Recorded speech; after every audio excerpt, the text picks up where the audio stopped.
Hello guys, welcome back to our channel. तो आज हम बात करेंगे। नमन एक डॉक्टर है, टू बी स्पेसिफिक वो एक सर्जन है।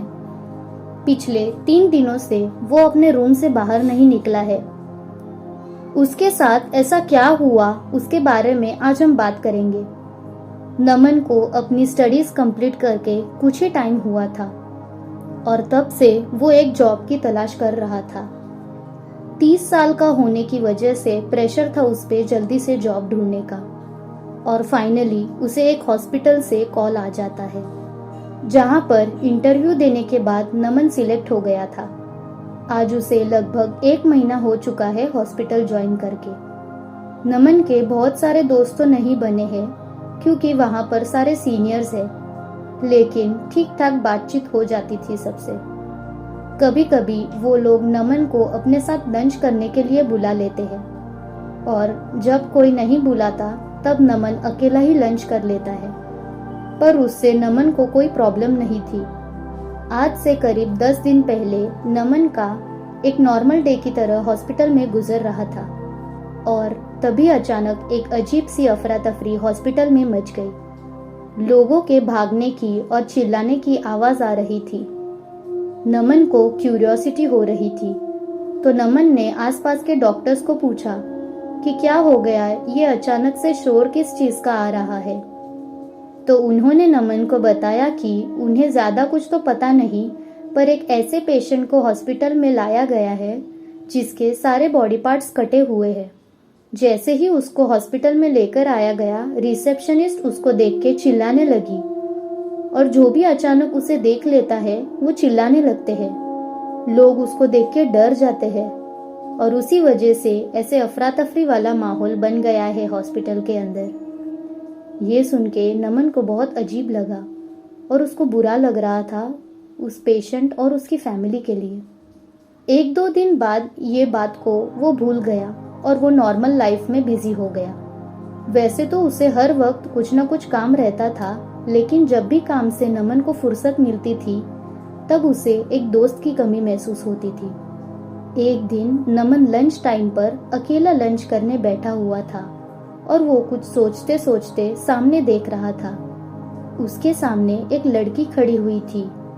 वो थोड़ी हैरान लग रही थी क्योंकि उसे लग रहा था कि नमन उसे देख रहा है, और कुछ सोचते हुए वो नमन के पास आई और वो कुछ पूछने लगी, क्या देख रहे हो आप? और इमीडिएटली नमन का ध्यान उसके सोच से उस लड़की पर आ गया। नमन ने मुस्कुरा के उसे बोला कि आई एम सॉरी अगर आपको लग रहा होगा कि मैं आपको देख रहा था, पर ऐसा बिल्कुल नहीं है।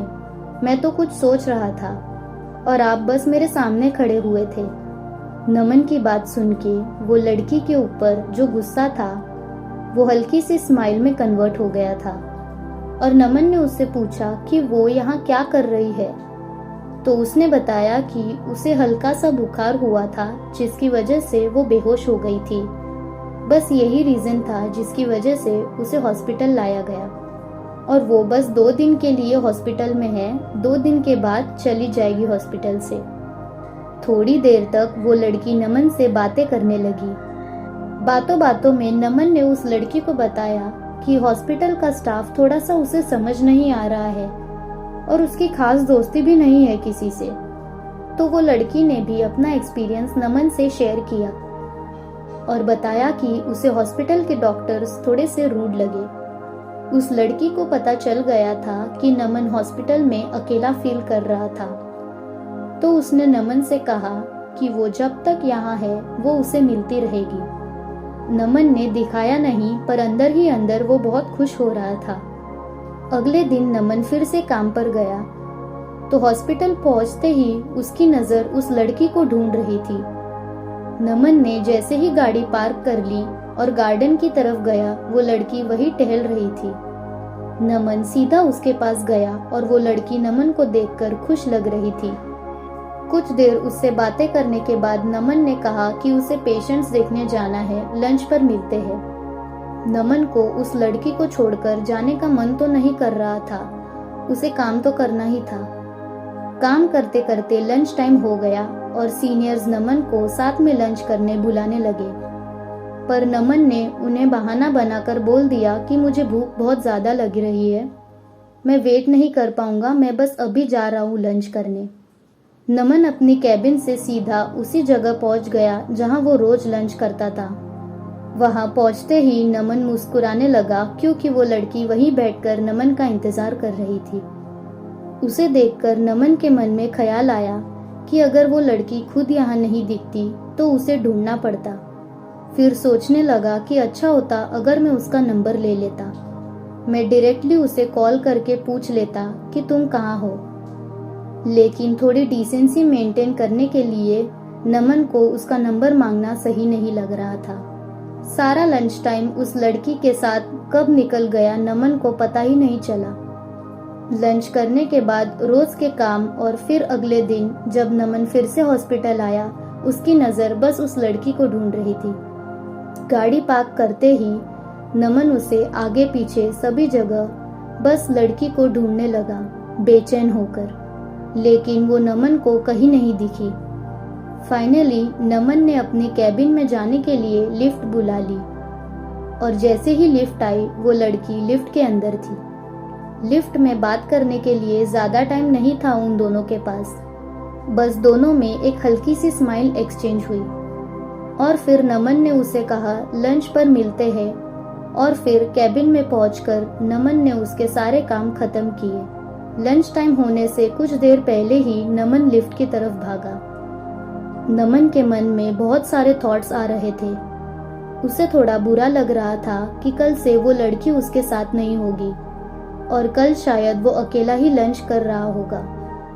उसने लिफ्ट का बटन प्रेस कर रखा था और जैसे ही लिफ्ट उसके सामने आकर खुलती है, नमन को फिर से एक बार वो लड़की मिल गई। उस लड़की का चेहरा सामने आते ही नमन का सारा टेंशन दूर हो जाता था।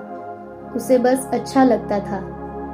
लिफ्ट में अंदर जाते ही नमन ने उसे बोला कि मुझे आपका नाम तक नहीं पता और हम 2 दिन से एक दूसरे को जानते हैं।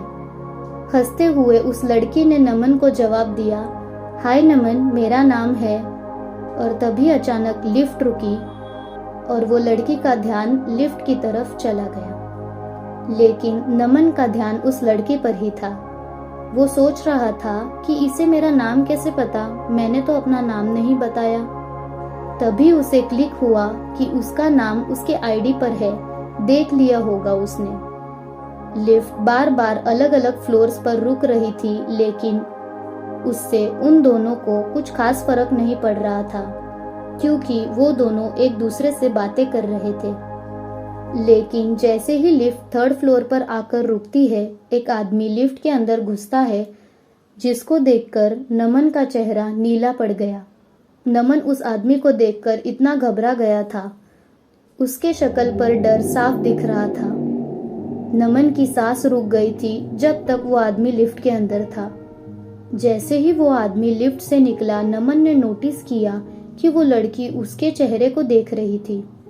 वो हैरान होकर नमन को पूछ रही थी कि क्या हो गया। नमन ने उसे बताया कि अभी जो आदमी जो लिफ्ट के अंदर से गया है, उसके हाथ में रेड टैग था। वो लड़की बोली, तो क्या हुआ? तो नमन ने कहा, रेड टैग उन लोगों के हाथ में लगाया जाता है जो पेशेंट्स मर जाते हैं और उन्हें मॉर्चुरी में भेजा जाता है। ये सुनकर लड़की थोड़ा परेशान हुई और बोली कि तुमने कुछ और देख लिया होगा, कुछ और होगा शायद। नमन ने उसे जवाब दिया कि मैंने साफ साफ देखा, वो रेड टैग ही था। अब लिफ्ट ग्राउंड फ्लोर पर आकर रुक चुकी थी और बार बार खुल रही थी और बंद हो रही थी, लेकिन नमन के पैर इतने जम गए थे कि उसकी हिम्मत ही नहीं हो रही थी चलने की। वो लड़की भी नमन को डरा हुआ देखकर परेशान हो रही थी। फिर नमन ने अपने मन को तसल्ली देने के लिए बोला कि शायद कोई प्रैंक कर रहा होगा, ये आदमी किसी के साथ प्रैंक करने के लिए जा रहा होगा। इस पर वो भी मुस्कुराई और बोली कि लिफ्ट कब से रुकी हुई है, जाना नहीं है। नमन को थोड़ा ठीक लगा और लिफ्ट से बाहर निकल गया और पलटकर जब उसने वो लड़की को देखा तो वो लिफ्ट में ही रुक गई थी। नमन ने उसे पूछा कि बाहर क्यों नहीं आ रही हो? तो उसने कहा कि तुम बहुत डर गए हो, अब तुमसे नहीं मिलूंगी। नमन समझ गया कि वो आज हॉस्पिटल से डिस्चार्ज होने वाली है, इसलिए वो ऐसा बोल रही है। नमन ने अपना हाथ आगे बढ़ाकर बोला, हाय मैं नमन, और तुम? उसने एक स्माइल के साथ नमन से हाथ मिलाया और कहा, मैं दिव्या। उसका हाथ नमन के हाथ में था, पर नमन को ऐसा महसूस हो रहा था कि जैसे उसके हाथ में कुछ है ही नहीं। नमन ने बिना कुछ सोचे वो लड़की के हाथ में देखा, और आप जानते हो कि नमन को क्या नजर आया? उसके स्लीव के अंदर से झांकता हुआ वही रेड कलर का टैग जो मुर्दों को बांधा जाता है। नमन वही बेहोश होकर गिर गया, और जब उसे होश आया वो अपने सीनियर्स डॉक्टर से घिरा हुआ था, उसी हॉस्पिटल के एक रूम में। ये डॉक्टर्स नमन से पूछ रहे थे, क्या हो गया तुझे? तेरी तबीयत तो ठीक है? और तू लंच टाइम में अकेले बैठा क्या बड़बड़ाता रहता था? इसलिए तो हम तुझे बुला रहे थे अपने साथ लंच करने। नमन को लगा कि उसकी बात पर कोई यकीन नहीं करेगा, पर उसके पास कोई ऑप्शन भी नहीं था। नमन ने उनसे सब कुछ शेयर किया, और जैसे ही नमन ने कहा कि उस लड़की का नाम दिव्या था, तो उनमें से एक डॉक्टर की आंखें फटी रह गई।